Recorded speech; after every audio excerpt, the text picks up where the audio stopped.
If you're a developer or software engineer, you have more than likely heard of the software development lifecycle, or SDLC.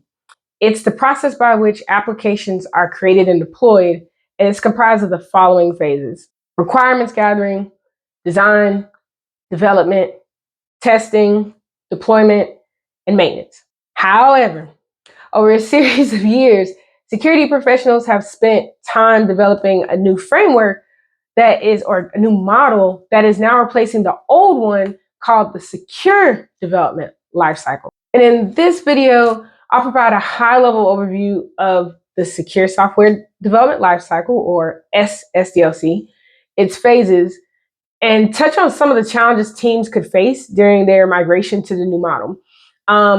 We'll dive deeper into the phases as this playlist progresses, but right now, let's just get started on what the S-SDLC is. So the Secure Software Development Lifecycle, or SDLC, as I will continue to say it throughout this video, emphasizes security throughout the development process. So it basically results in, well, the theory is that it's supposed to result in resilient and more secure software capable of, possibly withstanding cyber threats and cyber attacks. And so the S-SDLC still maintains the same phases as the original model, with just a couple of upgrades, just some notable additions of integrating security measures at every step.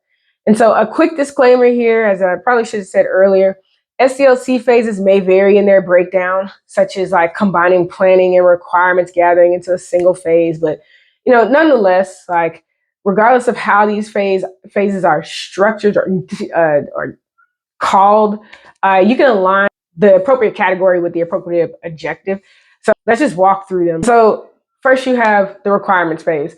The main objective here is to define security requirements and goals for the software. So remember, we're combining what's already present with the security part. So you're defining security requirements. This involves defining and specifying the security features and measures that need to be incorporated into the software system or application to ensure its protection against those potential threats and vulnerabilities. Next, during the design phase, the objective is to integrate security controls and measures from the requirements phase, this security requirements phases, into the design of the software. And so this phase is pretty crucial for identifying and addressing potential security defects, is what you might want to call it, but we'll call them defects instead of just vulnerabilities. So potential security defects and risks early in the development process. This basically reduces the likelihood of security defects emerging later in the software development lifecycle. And this is where you would do stuff like threat modeling, secure architecture, you start looking into secure coding standards, and for each programming language for the application, and then you'll go from there.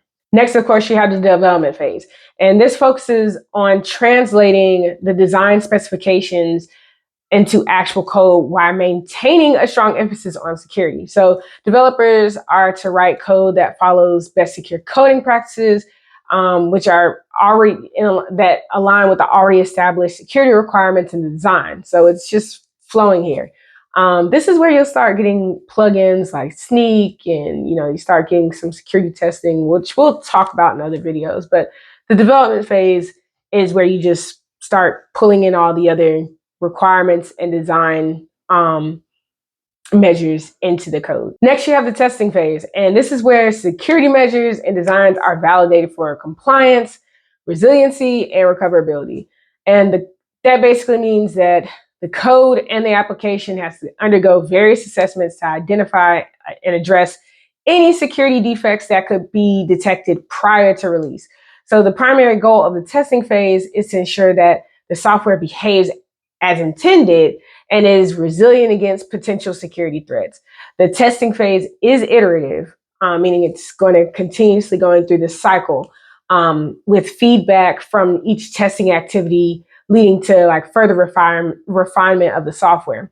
And so a successful completion of this phase is pretty crucial before the software is considered ready for deployment, as it helps pretty much to ensure that the application is both functional and secure. So you're right alongside what QA is doing, you're also doing your security testing. So QA is doing functional testing, which I feel like they should also do security testing, but I'll propose that in like another video. We'll talk about that. So now you did the security requirements, you did the design phase, you've developed the code, you've tested it, and now it's time to, it passes that, and now it's time to deploy. So the purpose of the deployment phase this basically involves like releasing the developed and tested software into the production environment where end users can access and use it. So this phase is critical, as it's basically transitioning from software from a development and testing environment to a live operational setting,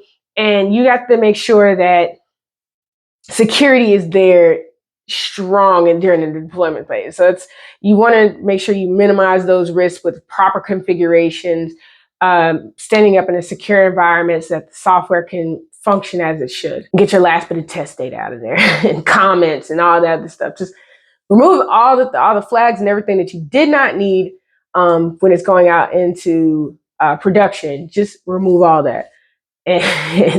And get ready for production. And so lastly, we have the maintenance phase, which involves continuously monitoring and updating the software to address like emerging security threats. And that could include applying new security patches and updates. In addition to the security team, and a lot of companies, especially the companies I work for, we tend to conduct like periodic security audits and assessments. This could come in the form of third-party pen tests, or it could also just be the security team just going out and performing monthly assessments, periodic assessments against the company's digital assets. So that's pretty much all. Those are the phases. They're just small changes that need to be implemented at each phase. But overall, the biggest change is the collaborative efforts of the product and security teams. And so both teams must work together to define what an application should not do, as opposed to what it should, as opposed to just what it should do. During some of the phases, you can actually involve yourself in having some activities, such as threat modeling, doing like use and abuse cases or user stories, and trying to figure out test cases where a feature of an application can be abused.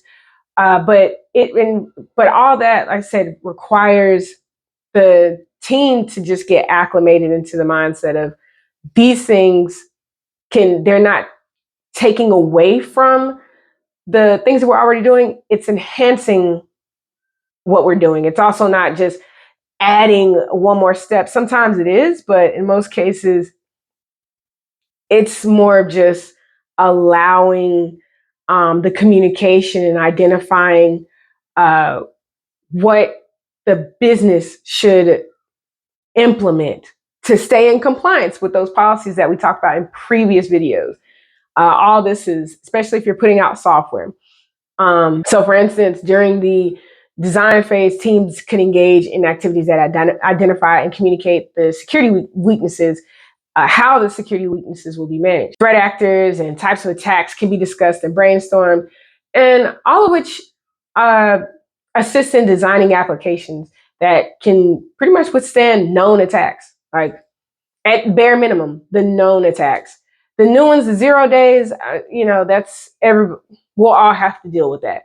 But as far as what's known and what's out there, those are things we want to avoid. Now, this was a very high-level overview of the Secure Software Development Lifecycle, or S-SDLC.